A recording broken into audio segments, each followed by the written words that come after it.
Hi everyone, Rabbi Rosen here, hoping all is well with you. And as we approach the spring equinox, we all hope as well that the approaching warmer weather, the sunshine, the rebirth of flowers and trees will be a sign of good things to come to us all, especially good and enduring health.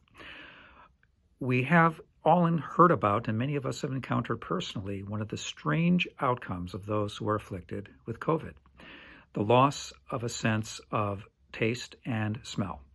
Sometimes that kind of loss is temporary, sometimes it's long-lasting, and it ranges from something that can be a little bit annoying to something that is disorienting to something that is truly disheartening.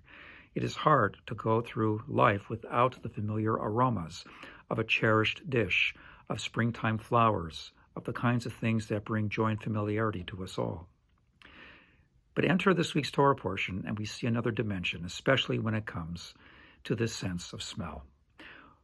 Vayikra, the book of Leviticus, has at its core a great deal about the sacrificial system, and many of us understandably are very uncomfortable with the system of worship that places the slaughtering of animals as a core part of that worship.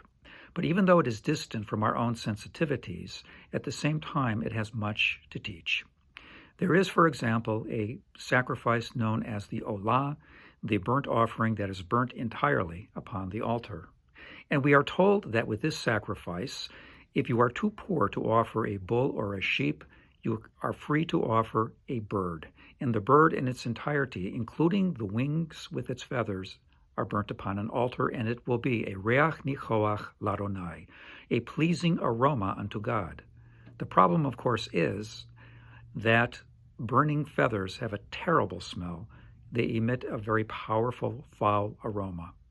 So it's fair to ask, what kind of pleasing aroma are we talking about here? Well, first of all, we know that God has nose as we do, so we're not really talking about a literal sense of smell, but perhaps we're onto something important here.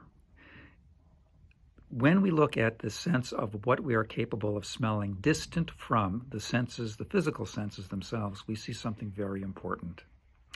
We all know the phrases, a fishy deal, something that smells wrong, something that just stinks in terms of the way it confronts us in life. And that's not about physical senses, it's about a moral evaluation. It's about a spiritual judgment. Something is just not right. On the other hand, that which is sweet-smelling is what is at the core of the system of sacrifices, because sacrifice in Hebrew is korban, that which draws us closer to God, closer to each other. And our task in life in that regard is really straightforward. It's to avoid those things that truly smell foul, that have a bad aroma, and truly to elevate that which is sweet and fragrant to our senses, our moral senses, our spiritual senses. And that is how we move forward in life, drawing closer to each other and to God.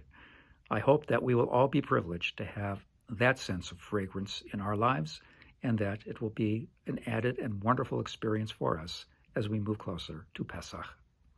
Shabbat Shalom, all the best.